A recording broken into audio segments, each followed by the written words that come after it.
I won the largest lottery prize my state had ever seen, $384 million. But I chose not to tell anyone. I wanted to test how my family would react. I called pretending to be completely broke and asking for help. My mother hung up without a second thought. My brother labeled me a loser. My little sister, however, got in the car and drove almost 200 miles, spending the last $500 she had. What I did next changed everything completely. When the result appeared on the screen, I had to check it 3 times. I couldn't wrap my head around it. They were the exact numbers I had been playing for the last 4 years. 17, 29, 41, 46, 54, and the Powerball 6. At first I didn't feel joy, just a strange empty feeling. Then came the shaking in my hands, a burning heat in my chest. $384 million was the largest jackpot ever recorded in my state. I locked myself in the bathroom and looked at myself in the mirror. I thought I was smiling, but my expression was serious, like that of someone who had just made a serious mistake. Deep down, I knew that this fortune was going to break something important. I didn't know what yet. I didn't tell anyone. I went to work like any other day, with my shirt wrinkled and a coffee in a paper cup. While my boss complained about the pending reports, I thought that I could buy the entire company if I wanted to, but also that in doing so I would lose something much more valuable. The natural way people treated me when they didn't know I was rich. I put the receipt in a folder inside an old ledger. Then I made an appointment with a lawyer. He explained the obvious. Maintain anonymity, create a trust, protect my identity. But the phrase that struck me the most was one he dropped in passing. Money doesn't transform people, it simply reveals who they really were all along. I couldn't sleep that night. I thought about my family, about my mother, who always said that I didn't know how to make the right decisions, about my brother, who would criticize me for every stumble, every job change. And about my younger sister, Rachel, the only one who never criticized me for anything. She always found the best in me, even when there was nothing positive to highlight. That's where the idea came from. I needed to find out who loved me for who I was, not for what I had to offer them. I wanted to test them, not cruelly, but to find out the truth. I waited 2 weeks. I pretended that I had lost my job, that I had been thrown out of the apartment where I didn't even have enough to eat. I called my mother first. I told her that things were going badly, that I needed to stay at her place for a few days. Her tone hardened immediately. She said that this wasn't a good time, that her new partner wouldn't be happy with it. She hung up before I could say anything. Then I called my brother David. He told me that it was time for me to grow up, that I had always been the failure in the family. He laughed and hung up too. Rachel was the last one. When I told her the situation, there was a long silence. Then she told me not to move, that she would come and pick me up. I tried to convince her not to, but she wouldn't listen. Hours later, a message came. I'm out now. I have gas for about 200 miles. Hang in there. I couldn't believe it. I knew she only had a few $100s left, that her old car would barely make it, but she did it anyway. When I saw her appear, she was exhausted. She was carrying a bag of food and a blanket. She hugged me so tightly that I forgot everything else for a moment. She told me that I could live with her, that we would find solutions together. She didn't ask me for anything. She didn't reproach me for anything. At that moment, as she spoke, I understood that my life was really going to change, not because of the fortune, but because of what I would decide to do with it. I didn't want her gesture to go unrecognized, but I also knew that if I handled it badly, it could hurt her. I had to think it over calmly. That night, as Rachel lay sleeping on the couch, I opened my laptop and began drafting a letter that would change everything, not just for her, but for the entire family. I spent hours writing it. I didn't know how to express it without it sounding like a punishment or a moral lesson. I wanted to thank Rachel, but I also wanted to make it clear to everyone what they had done. I rewrote it several times. The first version simply announced that she had won the lottery and that all the money would go to her. The second version suggested sharing it among everyone, but on one condition. The third version made me realize that one letter wasn't enough. I needed one last experiment. So I came up with a plan. The next morning I went to the bank and opened 3 different accounts. I deposited $1 million in one, $10,000 in the second, and exactly $100 in the third. Then I wrote 3 different letters, one to my mother, one to my brother, and one to Rachel. My mother's letter explained that she had received help from a charity for people in need and that in gratitude she wanted to return the favor by helping others. She asked him to decide if he wanted to contribute anything, even a small amount, to keep the project alive. My brother's letter was more direct. I told him that I urgently needed money for medical treatment and that I only trusted him. Rachel's letter was the complete truth. I confessed to her that I had won the lottery, that her reaction had shown me something I never thought possible in anyone, that I planned to do big things with that money, but that first I wanted to see how others would act without knowing the truth. I saved the letters and mailed them the same day. I returned home and waited. The first few days were silent. 3 days passed without any news from my mother. On the 4th, David wrote to me asking if I still needed help. I replied that yes, that any amount would do. He said he would think about it. He never wrote again. Rachel, on the other hand, showed up unannounced. She had a shoebox full of cash, everything she owned. She told me to use it for whatever I needed and not to worry, that she would find another job if necessary. I couldn't stand it anymore. I told her everything. I showed her the winning ticket, the lawyer's papers, the bank statements. She stood still for a long moment. Then her eyes filled with tears, but not with joy.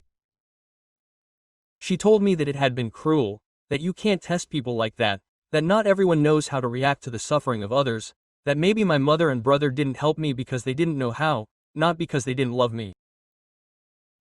It hurt to hear it, but she was right. I had used money as a measure of affection and that was unfair. Still, a part of me couldn't erase the way they had treated me. I couldn't act as if those calls had never happened. That night Rachel stayed over again. She made pasta with what little was left in the pantry.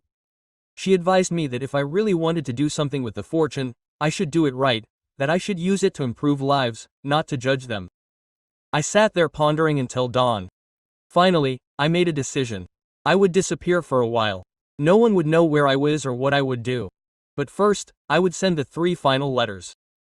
The most important, the only truly essential, was addressed only to Rachel. The letter to Rachel was the most complicated to write. I didn't want to sound like a god, although deep down I was. I explained to her that I needed space to understand what it meant to have so much money and how to use it without losing myself. I made it clear that I trusted her more than anyone else and that everything I did from then on would have her name at the center. Before I left, I opened an account in her name and deposited $5,000 with restricted access for a year. I didn't want her to be tempted to spend it senselessly, but I did want her to know that her gesture had not been in vain. I left the card and instructions in a yellow envelope with a handwritten note. When you need a reminder that doing good pays off, open this. I left the apartment in silence. I left my phone and car keys on the table. I caught an early flight to Denver. I had no specific plan. I carried only a backpack, letters to my mother and brother, and a notebook with the names of shelters, schools, and clinics that accepted anonymous donations. For the first few weeks, no one heard from me. I checked into a cheap motel and spent my days visiting local organizations. I talked to social workers, heard real-life stories, took notes. Each encounter reminded me of something I had forgotten. That life is not measured in money, but in how much you can improve someone else's life. In the meantime, I got an email from Rachel. She said she had read the letter, that she was worried but proud, that she didn't understand why I had left but that she trusted it was for a good reason. She promised not to touch the money until I got back. A month later, my mother called. I didn't answer. I listened to the voicemail later. It said that Rachel had told her about my problem and wanted to know if I still needed help. She sounded uncertain, as if she couldn't find the words. Days later, Rachel informed me that my mother had started going to church every Sunday and that she was talking about the guilt she felt, although I don't know if it was because of me or for some other reason, but it touched my heart. David, for his part, sent me a short and cold email. I heard you won the lottery. I guess all that drama was just a farce. Congratulations. He didn't reply when I told him that not everything that seems cruel really is and that sometimes you have to lose something to understand its true value. 3 months went by before he returned. Rachel was waiting for me at the airport. She had deep circles under her eyes, but her smile was big. She hugged me tightly and confessed that she had been helping out at a nearby shelter with the money I had left, that at first she had only contributed small items. Then she began organizing collection campaigns and calling for volunteers. She assured me that she had never felt more valuable than she did in those days. That night we shared dinner at her apartment. She expressed her desire to join in what I was planning, that if the money could be useful, it should be channeled through both of us. Thus the concept of founding an organization, not in my name or our family's name, but in hers, the Rachel Trust, was born. What neither of us anticipated was how this seemingly harmless choice would unearth more secrets than anticipated, especially when my mother and David found out who was really behind it. The foundation's launch was featured in a local newspaper, just a brief note in the community section. New philanthropic organization gives more than $250,000 to housing initiatives in Colorado. My name did not appear on it, only Rachel's as executive director. But in less than 7 days the information circulated on the networks. Images of Rachel handing out checks and hugging families went viral. I remained in the dark. I continued to control the finances and major resolutions, but always through partnerships and delegates. The plan was that no one would associate the money with the lottery. At first, everything went perfectly. Rachel had a natural gift for empathizing with people. Her way of expressing herself, her simplicity, her vitality were precisely the image I could not project. Watching her like this filled me with pride until one day she called me with a shaky voice. She told me that our mother had visited her. She had asked her bluntly if the foundation was my initiative. Rachel tried to dodge the question, but my mother pressed. She revealed that someone had told her that I lived in Denver, that someone had seen me. Then she began to mention reconciliation, getting the family back together. Rachel did not know how to react, and at that moment I knew that something was coming. 2 days later I received a call from an unknown number. It was my mother. She said that she knew the money was mine, that she did not understand why I had hidden it, that she needed clarification. She begged me to come back, that the family needed to heal together. I heard her but kept quiet. Something in her voice didn't seem genuine, it seemed thoughtful. That night Rachel sent me a brief message. She wanted to see the three of us together. She said David would be there too. I didn't know if that was a good idea. I didn't want to, but Rachel insisted. She argued that perhaps it was a chance to heal wounds and move on from resentment. I accepted on the condition that it be in a neutral location, a public coffee shop on the outskirts of Boulder. When I arrived, they were already there. My mother looked better than ever, in an expensive coat and with a fresh hairdo. David had the same expression as usual, somewhere between arrogant and weary. Rachel looked anxious. My mother started the conversation. She said that she had spent sleepless nights reflecting on her actions, that she understood if I was hurt.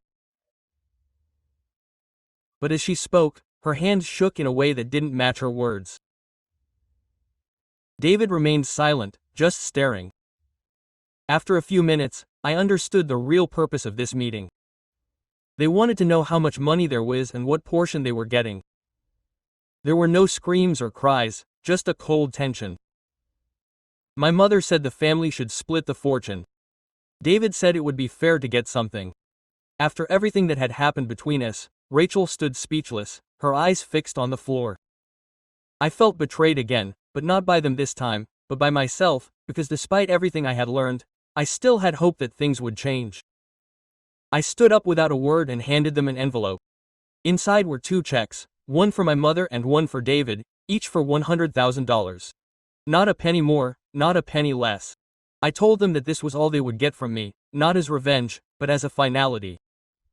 My mother froze. David mumbled something about it being a joke in terrible taste. Rachel followed me outside, holding back tears. She begged me not to handle it like this, not to reduce it all to a business transaction. I explained to her that I couldn't keep trying to fix a family that never wanted to be together. That was the last time I saw them together, but weeks later, something unexpected happened. Rachel called me in the middle of the night. She informed me that the money donated was under investigation, that someone had leaked information about the foundation, and that the name Rachel Trust was on the news. When I turned on the TV, I confirmed it. Fiction revealed that the anonymous millionaire behind the Rachel Trust may have used undeclared funds, and underneath it was a photo of Rachel leaving her office surrounded by reporters. My experiment, my confidence, and everything we had built was on the verge of collapse. I didn't sleep a wink that night. I watched the news over and over again, looking for any clue that would refute the obvious. Someone had blown my cover. They still didn't name me, but they did mention an unknown individual who had funded the trust through private accounts in Delaware. They claimed the funds were unreported and that the money could have come from illegal activities or the prosecutor. Rachel was devastated. She called me every 2 hours, trying to figure out what to do. Her voice was breaking. She kept saying that all her hard work, every statement, every check, now seemed fake. All I could do was encourage her to hold on, to not talk to anyone until I got there. I drove all night to Denver. I arrived at dawn with my mind racing with suspects. Only 3 people knew the absolute truth: Rachel, my lawyer, and me. But there was someone else who knew bits and pieces. My mother. And if life had taught me anything, it was that secrets don't live in my family. When I arrived at the foundation's offices, reporters were outside. Rachel was inside, surrounded by documents and cold coffee. She looked at me as if I could fix everything. I swore I would. The first thing I did was contact the lawyer. He explained that there was no real legal issue because the money came from the lottery and the taxes were up to date. The problem was public image. The media was looking for a scandal, not facts. And if we didn't control the narrative soon, it would ruin us both. Rachel suggested holding a press conference, clarifying everything, exposing the truth. I begged her not to. I warned her that reporters don't listen to arguments, they only look for prey. But she refused to hide. She argued that if we kept quiet, the foundation would perish with our silence. I gave in, though terrified. The day of the conference, the room was packed. Rachel looked pale but determined. She stated that the foundation was set up with state lottery funds in a legal and clear manner, and that the only mistake was not having immediately disclosed the source for security reasons. Then she thanked the volunteers and closed with something that made me freeze. The real founder is here today and I want you to know his identity. She didn't give me any time to react. She came over, took my hand and gently led me to the front. Flashbulbs went off. The whisper became a roar. I said what I had to say. That I had won the lottery, that I wasn't looking for notoriety, that I had done it all out of gratitude for my sister, that I shouldn't have put my family to the test like that, but that if anything positive emerged, it was her. When I finished, the room fell silent for a few seconds, then applause erupted. It was the strangest sound of my life. It sounded like admiration, but also voracity. I knew I hadn't finished.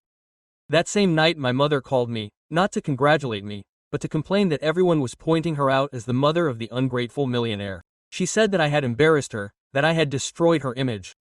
David also wrote demanding compensation for the damage that this exposure could cause him.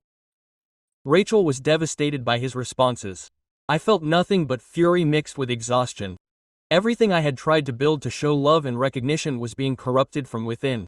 In the days that followed, the contributions to the foundation multiplied. The audience was fascinated by the story of the anonymous millionaire redeemed, but Rachel no longer smiled as she had before. She commented that each new donation reminded her of what she had lost: intimacy, tranquility, authenticity. One afternoon, when I arrived at the office, she was not there. All I found was a letter on her desk. It explained that she needed distance, that the money had altered everything it touched, including our relationship, and that she did not want to live among cameras and doubts. The final sentence read, "What you did was born of love, but now it only contributed to the chaos. Please do not look for me." And this time, unlike all the previous ones, I could not find the courage to go after her. 9 days went by before anyone heard from Rachel. I checked her email, her bank account, the footage from the parking lot cameras. Nothing. It was as if the ground had swallowed her up. She left no traces or the slightest clue as to her fate. The media began to propose hypotheses. Some claimed that she had run off with the money. Others suggested that she was hiding from me. The headlines changed daily, each one weighing more heavily than the last. I became the antagonist of my own life, the controlling millionaire who ruined his sister out of sheer pride. The reality was much simpler and yet more heartbreaking. Rachel sought nothing but peace. In the weeks that followed, I kept the foundation going, though without her, everything seemed empty. Every document I signed, every meeting, every interview rang hollow. I began avoiding people, working from a small apartment rented under a different name. Every now and then, I would open her letter and reread it. It hurt, but it also calmed me. It said that one day, when the hubbub had died down, she would forgive me completely, that I should not try to fix anything anymore, that my guilt could not be redeemed with money. One afternoon, an email arrived from an unknown number. It read, "Okay, don't look for her, she's starting over." It wasn't signed, but the style of writing reminded me of a volunteer at the shelter where she worked. I deduced that someone was protecting her, and although it was hard to accept, I understood that perhaps that was the right thing to do. 6 months went by and the foundation continued to operate. I hired a professional team to manage everything, and little by little my name disappeared from the news. However, every time I read about a family receiving support, I remembered Rachel in her old car, driving 200 miles just to visit me without demanding anything. One day I received a letter in the post with no return address. Inside was a photo, a group of children with new backpacks smiling in front of a rural school. In the lower corner was a different logo from the Rachel Trust. It was called Miles for Good. I recognized Rachel's handwriting on the back. Sometimes you have to let go of the name to find the true meaning. I cried for the first time in months, not from remorse, but from relief. She was alive, she was doing what she had always wanted to do, away from the spotlight, away from me, but with the same determination as ever. That night I made an irrevocable decision. I sold all my properties, closed the foundation, and transferred the remaining funds, over $30 billion, to Miles for Good, anonymously. No one would know they came from me. I wanted its work to continue without the burden of my last name. The next day, the media reported that the Rachel Trust had ceased operations due to internal restructuring. No one cared much. Within days, no one had mentioned our case. I settled into a modest house on the outskirts of Portland. There, without journalists, without appointments, without family, I started from scratch. I needed nothing more, no applause, no apologies, just peace.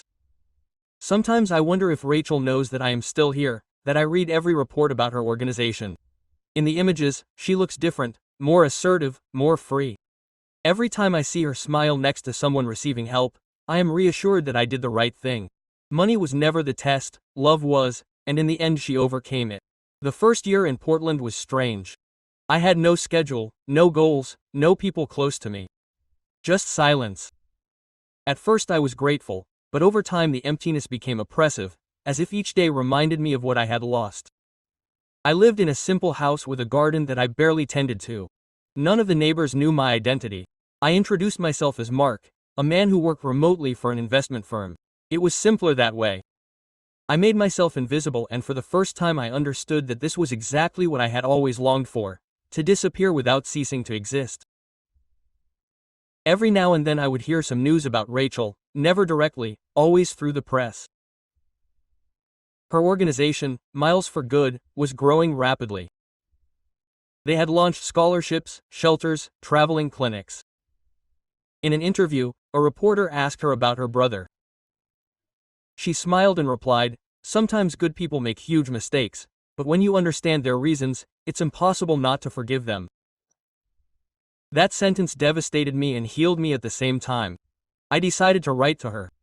Not to complain, just to thank her. I bought regular paper and wrote by hand. "Rachel, I don't expect a response. I just want you to know that I saw what you did and what you continue to do. If you ever need any help, I will be here in silence. As always, thank you for not abandoning the world, even when you turned away from me." I never knew if the letter reached you. A few months later, while I was drinking coffee at a coffee shop downtown, I saw something that stopped me in my tracks. On television, the announcer was talking about a new initiative by Miles for Good in partnership with the state government. At the ceremony with Rachel were my mother and David.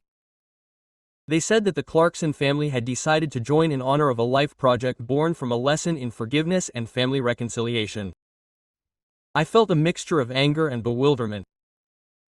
They, the same ones who abandoned me, who repudiated me, were now posing next to her as if it were all part of a spiritual process.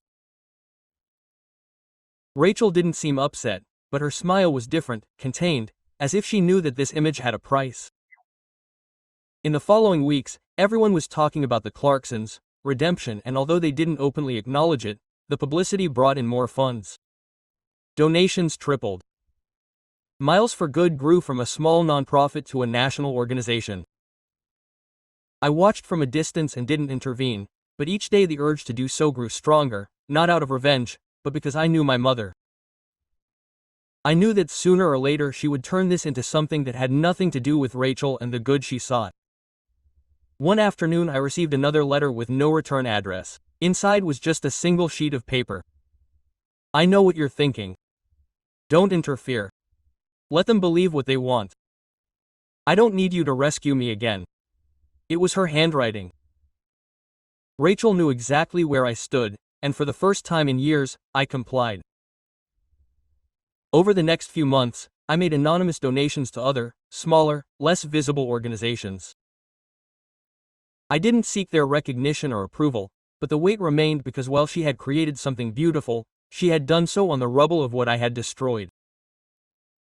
Late that year, I received an unexpected call from Denver General Hospital. The doctor asked if I was Mark Clarkson.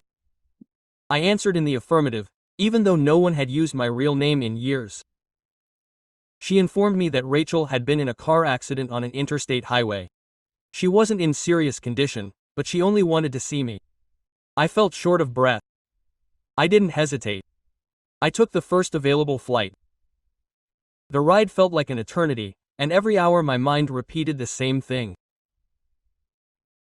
After all, when she needed me the most, she called me again. When I arrived at the hospital, it was already pitch black. The white lights and the smell of disinfectant brought back memories of my darkest days, but this time it was different. I knew she was alive. That was all that mattered. At the front desk, they asked for identification. When I gave my full name, the receptionist looked up as if recognizing my last name. Then she escorted me to room 312. Rachel was awake. One arm was in a cast and there was a superficial cut on her forehead. When she saw me, she smiled weakly. She didn't speak, only raised her free hand, as if to confirm that I was really there. I sat down next to her. Neither of us said anything for a long moment. Silence seemed the only thing that could sustain what was left of us. Finally, she told me about the accident. She had been driving back from a conference in Kansas City when a semi-truck cut her off on a curve and ran her off the road. There were no serious injuries, but the emotional toll was intense. She told me that she hadn't called Mom or David, that all she could think about was me. I didn't know what to say. I felt both relief and guilt. She noticed my face and asked me not to start with apologies. She explained that she had learned that guilt is just another way of getting stuck, that the important thing is to move forward and make things better. We talked for hours, but this time not about money or the past. She told me about the children the organization helped, the new programs, the little things that kept her going. For the first time in years, I heard my sister speak without a burden in her voice. The next morning, when the doctors confirmed that she would be able to leave in a couple of days, I offered to let her stay in town until she was discharged. She accepted. During those days in the hospital, I saw Rachel in a new light. She was no longer the idealistic young woman who had saved me when I had pretended to be in ruins. She was a strong, confident woman, although with a serene melancholy in her eyes. On the second day, we received an unexpected visitor. My mother entered unannounced, her designer handbag slung over her shoulder. She arrived with a bouquet of flowers and a smile that did not deceive me for a moment. She claimed that she had come because the family had to stay together in times of hardship. Rachel looked at her calmly, thanked her for the flowers, but nothing more. There were no hugs or tears. My mother looked directly at me and, in a tone that seemed prepared, commented that the media was interested in documenting the family reunion and that it could benefit everyone's image. Rachel closed her eyes and asked her to leave. She didn't raise her voice, she didn't argue, she simply said, "I don't need cameras to heal me." It was the first time I'd seen her set such a firm boundary, and, oddly enough, it was also the first time my mother had ever been left without an answer. When she left, Rachel confided in me that she was thinking of stepping down as director of Miles for Good, that the initiative had grown much bigger than she had expected but was now full of people obsessed with politics and money. She explained that she wanted to get back to the humble, to the things that really gave her meaning. I asked her what she planned to do, then she looked at me and smiled. Just like you did, step away for a while. Those words scared me, but they also filled me with hope, because for the first time she was speaking them from a place of tranquility, not from a place of suffering. 2 days later she was discharged. I walked her back to her apartment and made coffee. She checked her emails and told me that she needed to spend a few days in the mountains without journalists, without a cell phone. She promised to write to me. I hugged her before we left. It was a long, sincere hug. As she let go of me, she assured me not to worry, that this time she did know where she was going. And although I didn't know it at the time, that was the last time I saw her. In the first few weeks after she left, I received a few messages from Rachel. They were short, without any location, but they were full of peace. She said she was breathing fresh air, sleeping soundly, and finally able to reflect without interference. In one of them, she wrote, "Don't look for me yet. I'm getting back to who I was before all this." I tried to respect it, but with each passing day, the unease grew. It wasn't exactly fear, it was this feeling that something big was about to happen and I wouldn't be able to control it. A month later, I got a call from an unknown number. It was a man who introduced himself as the manager of a cabin in a town near Aspen. He asked if I was Rachel Clarkson's brother. He explained that she had been there, paid months in advance, and left 2 weeks ago, leaving a letter with my name on it. I asked him to read it to me, but he insisted on mailing it. It took 4 days to arrive. The letter was simple, but every word seemed carefully chosen. "I'm not running away, I'm starting over. If you ever need to know where I am, look up the name Hollow Creek School. You won't understand it now, but when you see it, you'll understand that this was all for a reason." There was no signature, just his unmistakable handwriting. 3 months went by with no news. I looked up the name, Hollow Creek School, on the internet. Nothing, no address, no registration. I thought maybe it was a code, something symbolic, until one afternoon I received an email from a local journalist who had been following the story of the foundation. He told me that he had heard rumors that Rachel was starting a school for homeless children in rural Montana. I set off without hesitation. I didn't tell anyone. The drive was long, but with each mile I felt like I was getting closer to something that finally clicked. When I arrived, it all hit me. In the middle of a valley surrounded by pine trees stood a modest wooden building with a hand-painted sign. Hollow Creek School was real. I stopped in front of the entrance. There were children playing outside, volunteers fixing fences, and in the background a figure I would recognize even from afar. Rachel was dressed simply, her hair pulled back, her skin tanned by the sun. She looked different, but more vital than ever. I didn't want to interrupt. I watched from the car with the engine off. I saw her bend down to help a child tie his shoelaces. I saw her laugh, pointing at something in a notebook. How she moved with that calm that I had sought for years. No, I walked over, made no noise, just left a note on the door, written on the back of an old receipt.